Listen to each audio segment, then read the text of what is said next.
Hello students, good morning everyone. How are you? I am absolutely fine here and hope to you same at your home. Students, it's class 12th chemistry and today we will talking about the properties of D block elements. आज हम D block elements की properties के बारे में बातें करेंगे. D block elements की properties क्या क्या हो सकती हैं, तो उसके लिए मैं आपको पहले ले के चलता हूँ. देखिए, D block का नाम सुनते ही आपके मन में ये बात स्टार्ट हो जानी चाहिए कि हम जो बात करने वाले हैं, हम ट्रांजिशन मेटल्स के बारे में बात करने वाले हैं, डी ब्लॉक एलिमेंट्स के बारे में बात करने वाले हैं, उन एलिमेंट्स के बारे में बात करने वाले हैं जिनमें लास्ट इलेक्ट्रॉन डी सबसेल में एंटर होता है. तो अब हम आपको लेकर के चलते हैं. इनकी जो सबसे पहली प्रॉपर्टी है that is electronic configuration. Electronic configuration. As you know very well that last electron is entered into the D subcell of a penultimate cell. जैसे कि आपको पता है कि लास्ट इलेक्ट्रॉन जो यहाँ पर एंटर होता है वो पेनल्टीमेट सेल के डी सबसेल में एंटर होता है. पेनल्टीमेट सेल से मतलब है बाहर वाली से अंदर वाली सेल. अब इस सिचुएशन में जो इलेक्ट्रॉनिक कॉन्फ़िगरेशन इनका जनरली बनाया गया है दैट इज़ N-1 S2, जो एक कंप्लीट इलेक्ट्रॉनिक कॉन्फ़िगरेशन आप लिख सकते हो. N-1 P6, N-1 D1210 and NS012, कुछ भी हो सकता है यहाँ पर. तो देखिए, ये जनरली इलेक्ट्रॉनिक कॉन्फ़िगरेशन है, लेकिन आजकल जो एक शॉर्ट लिस्टेड एकदम से बिल्कुल शॉर्ट इसमें जो है इलेक्ट्रॉनिक कॉन्फ़िगरेशन चल रहा है generally that is N-1 D1210 और NS012, ये चल रहा है. तो अब हमें जो है इनके बारे में बात करनी है, किस तरह से ये इलेक्ट्रॉनिक कॉन्फ़िगरेशन वर्क करेगा, किस तरह से ये बिल्कुल एक दूसरे को फॉलो करने वाला है, इसके बारे में हम बात करते हैं. तो सब देखिए, हमारे पास में 4 सीरीज़ हैं. 3D सीरीज़ है, 4D सीरीज़ है, 5D सीरीज़ है और 6D सीरीज़ है.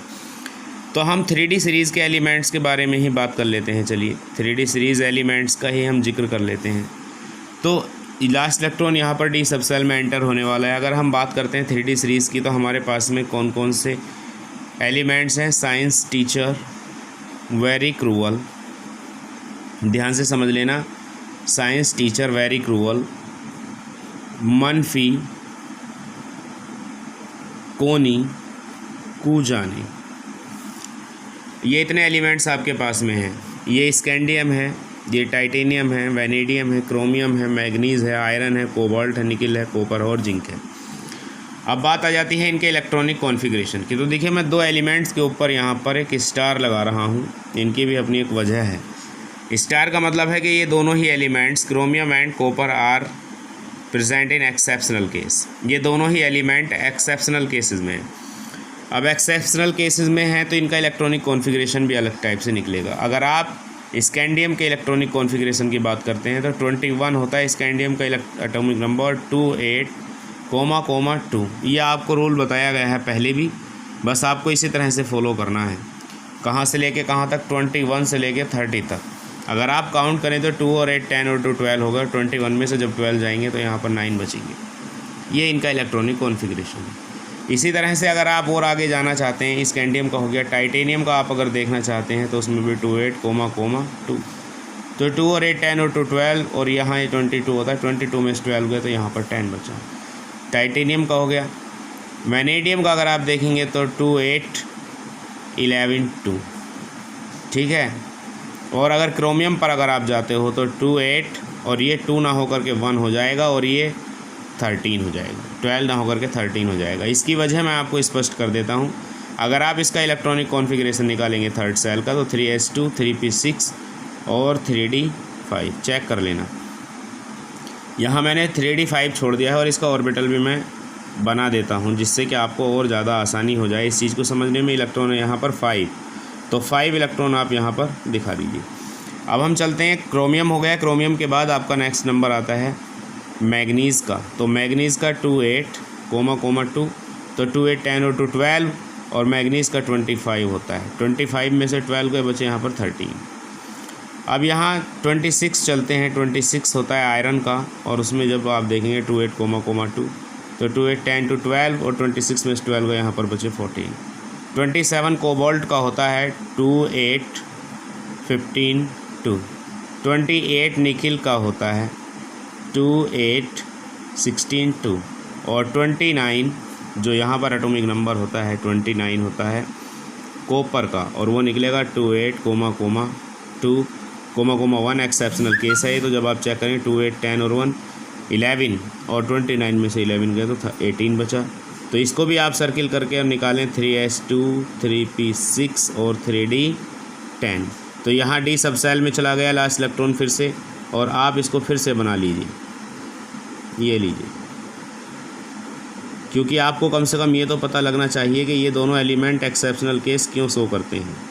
ये देखिए, और 30 बचा आपका जिंक का, सीधे सीधे 2 8 18 2 बस। अब यहाँ मैं आपको बता देना चाहता हूँ कि ये दोनों जो हैं एक्सेप्शनल केसेस क्यों हैं। एक आपका क्रोमियम है और दूसरा आपका ये कॉपर है। ऐसा क्यों है कि ये दोनों एक्सेप्शनल केस में प्रेजेंट हैं? तो देखिए, these elements wants to obtain their stable electronic configuration. ये जो एलिमेंट्स हैं वो स्टेबल इलेक्ट्रॉनिक कॉन्फ़िगरेशन गेन करना चाहते हैं, चाहे वो हाफ फिल्ड हो और चाहे वो फुल फिल्ड हो।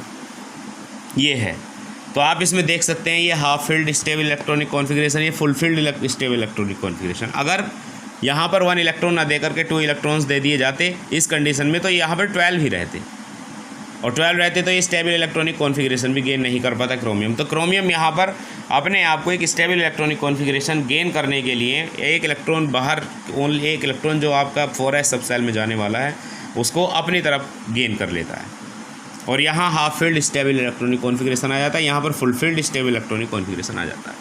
तो स्टूडेंट्स, जो आपकी सारी की सारी सीरीज़ हैं, ये 3D सीरीज़ है चाहे कोई भी है, तो सबका जो इलेक्ट्रॉनिक कॉन्फ़िगरेशन होता है वो n-1 d 1 to 10 और ns0 1 2 आता है। अब आप देख लेंगे n-1 n की वैल्यू क्या है यहाँ पर 1 2 3 4 1 2 3 4, हर एक कंडीशन में आप n की वैल्यू 4 पाओगे। तो जब आप n की वैल्यू 4 है तो 4 रख दीजिए, 4-1, और d की वैल्यू अब यहाँ, क्योंकि आप d में यहाँ पर कितना लिख पाओगे, 1 इलेक्ट्रॉन भेज पाओगे, और यहाँ अगर देखें तो d में आप 10 इलेक्ट्रॉन भेज पाओगे। तो 1 से लेकर के और 10 इलेक्ट्रॉन तक आप भेज रहे हो, तो इसका मतलब क्या है कि इलेक्ट्रॉनिक d 1 to 10 ही ठीक है, और ns0 1 2 जो भी हो सकता है। तो ये जनरली इलेक्ट्रॉनिक कॉन्फ़िगरेशन है डी ब्लॉक एलिमेंट्स का। अब हम आगे चलते हैं, अपनी नेक्स्ट प्रॉपर्टीज़ को हम पढ़ते हैं। आपने ये पढ़ लिया है, देखिए नेक्स्ट आप नंबर 2 प्रॉपर्टीज़ पर जब आप जाएंगे तो आप लिखेंगे एटॉमिक रेडियस।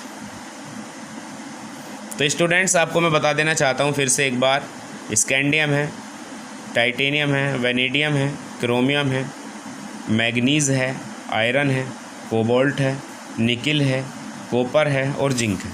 तो देखिए, मैं आपको पहले ही बता देना चाहता हूँ the atomic radius of D block elements specially in 3D series you can से, और आपको बता देना चाहता हूँ कि ज़्यादातर जो फोकस डी ब्लॉक एलिमेंट्स में रहता है माय डियर स्टूडेंट, वो 3D सीरीज़ पर ही रहता है। तो स्कैंडियम से लेकर के और क्रोमियम तक जब आप जाते हो, देखिएगा ध्यान से समझ लीजिएगा, when going from left to right in 3D series the atomic radius is regularly decreases। ये समझ लीजिए कि जब आप लेफ़्ट टू राइट जाते हो तो atomic radius decreases from scandium two chromium, you can से स्कैंडियम से लेकर के क्रोमियम तक जो इनकी एटॉमिक रेडियस है वो डिक्रीज़ होती है, स्कैंडियम से लेकर के क्रोमियम तक। लेकिन आफ्टर मिडवे, जैसे ही आप यहाँ से स्टार्ट होते हैं, then their atomic radius remains constant, इनकी जो एटॉमिक रेडियस है वो कॉन्स्टेंट हो जाती है, एंड आफ्टर दैट इंक्रीज़, और फिर बढ़ जाती है। देखिए, 3 चीज़ें यहाँ पर आपको देखने के लिए मिली हैं, 3 बातें आपने यहाँ पर एक्सप्लेन करनी है। क्या क्या बात? पहले तो स्कैंडियम से लेकर के क्रोमियम तक क्यों घटी, और फिर मैग्नीज से लेकर के और कॉपर तक क्यों कांस्टेंट रही, और फिर बाद में फिर से क्यों बढ़ गई। तो ये बात आपको ध्यान से समझना है। देखिए, जब आप यहाँ से स्कैंडियम 21 होता है और यहाँ 24 तक जब आप आते हो, तो यहाँ क्या है कि effective nuclear charge regularly, effective nuclear charge यहाँ पर लगातार बढ़ता चला जाता है, और इफ़ेक्टिव न्यूक्लियर चार्ज बढ़ने की वजह से एटॉमिक रेडियस जो है आपकी डिक्रीज़ होती है। लेकिन जैसे ही आप यहाँ पर जाते हो तो इलेक्ट्रॉन यहाँ पर लगभग एक डी सबसेल के अंदर, जब डी सबसेल की आप कंडीशन देखोगे तो डी सबसेल के अंदर जो है 5 इलेक्ट्रॉन्स यहाँ पर कंप्लीट हो जाते हैं, और जब 5 इलेक्ट्रॉन्स यहाँ पर कंप्लीट हो जाते हैं तो यहाँ स्क्रीनिंग इफ़ेक्ट की जो वैल्यू है, स्क्रीनिंग इफ़ेक्ट या शील्डिंग इफ़ेक्ट जिसे आप कहते हो, स्क्रीनिंग इफेक्ट या शील्डिंग इफेक्ट की वैल्यू लगातार बढ़ती चली जाती है। एंड दैट इफेक्ट शील्डिंग और screening effect regularly shield the electrons को दूर दूर करने की आप कोशिश होनी शुरू हो जाती है। जैसे जैसे आप आगे बढ़ते हो तो इलेक्ट्रॉन ऐसे होते हैं, ये होते हैं, ये होते हैं, ये होते हैं, और यहाँ तक आते आते जो है इसकी जो रेडियस हो जाती है वो कांस्टेंट हो जाती है। क्यों? Due to the increment of the value of screening effect और शील्डिंग इफेक्ट। समझे? और इसकी फिर क्यों बढ़ जाती है एटॉमिक रेडियस जिंक की? Because it has fulfilled electronic configuration. You can say इसका फुलफिल्ड इलेक्ट्रॉनिक कॉन्फिगरेशन होने की वजह से the size of atom becomes more. तो ये बात आपको ध्यान रखनी है। एटॉमिक रेडियस का मैंने आपको पूरा कम्प्लीटली ये बता दिया है। देखिए 3D सीरीज़ में जो है सेम यही कंडीशन रहती है, लेकिन अगर आप 4D सीरीज़ की भी बात करें तो उसमें भी सेम यही कंडीशन है। लेकिन 5D और 6D जो आपकी सीरीज़ हैं, 5D और 6D जो सीरीज़ हैं, तो वहाँ पर एटॉमिक रेडियस नियरली सेम रहती हैं, वहाँ पर अनचेंज रहती है, कोई चेंज होता ही नहीं है स्टार्टिंग से लेकर लास्ट तक। रीज़न क्या है? रीज़न ये है कि इनमें जो है लैंथेनोइड एलिमेंट्स है और यहाँ पर एक्टिनोइड एलिमेंट्स हैं, बीच में वहाँ पर प्रेजेंट है, इस वजह से जो है एटॉमिक रेडियस वहाँ पर सेम रहती है। और अगर एटॉमिक रेडियस की डाउन द ग्रुप बात करें, इनमें कोई भी ग्रुप है, सपोज दैट, तो जैसे यही है, कॉपर है इसके अंदर, सिल्वर है, और भी बहुत सारे एलिमेंट हैं, गोल्ड भी है यहाँ पर। तो अगर इनकी बात करते हैं इस ग्रुप की, तो यहाँ पर इलेक्ट्रॉन लगातार जो है एटॉमिक रेडियस इंक्रीज़ होगी। इंक्रीज़ क्यों होगी? With the increment of shell number effective nuclear charges regularly decreases and the atomic radius is regularly increases. तो ये हो गई सेकेंड प्रॉपर्टी। थर्ड पर मैं आपको लेकर के चलना चाहता हूँ, दैट इज़ मेटेलिक प्रॉपर्टी। तो अगर मेटेलिक प्रॉपर्टी की बात की जाए तो यहाँ पर एक्सेप्ट मरकरी को छोड़कर ऑल एलिमेंट्स जो हैं यहाँ पर मेटेलिक सॉलिड हैं। D block elements except mercury all elements are metallic solid. D block, इसको केवल मरकरी को छोड़ करके बाकी सारे एलिमेंट्स जो हैं आपके मेटेलिक सॉलिड हैं, यानी उनके अंदर मेटेलिक बॉन्डिंग स्ट्रांगली पाई जाती है। तो ये मेटेलिक प्रॉपर्टी है। एक्सेप्ट मरकरी, मरकरी क्या है? Mercury is a liquid, mercury is a liquid means ये जो है मेटेलिक सॉलिड नहीं है, मेटेलिक तो है बट मेटेलिक लिक्विड है। मेटल तो है, all these elements are metal. और all d block elements show the property like sonority, like malleability, like ductility, like conductivity, okay, like lusurness. All the many properties are found in metallic in d block elements except mercury. mercury ना sonority show करेगा, ना malleability show करेगा, ना ductility show करेगा। क्यों? क्योंकि ये liquid है। ठीक है स्टूडेंट्स, अब मैं आपको नेक्स्ट प्रॉपर्टी पर लेकर के चलना चाहता हूँ, that is melting and boiling point. Melting point and boiling point, what are the melting point and boiling points of D block elements. तो मैं आपको बता देना चाहता हूँ, melting point and boiling points are much higher. The melting and boiling points are much higher. क्यों होते हैं जी हायर इनके melting and boiling point? Because due to higher metallic bonding, due to higher metallic bonding in them. इनके अंदर higher metallic bonding होती है, greater metallic bonding होती है इसके अंदर। तो ये आपके मेल्टिंग एंड बॉइलिंग पॉइंट होगा। लेकिन अगर यहाँ पर बात की जाए मरकरी की, तो मरकरी का यहाँ पर भी लोअर होगा, मरकरी का यहाँ भी लो होगा मेल्टिंग और boiling point, because it is a liquid, it has no strong metallic bonding है। इसके पास में स्ट्रॉन्ग मेटेलिक बॉन्डिंग नहीं है मरकरी के पास।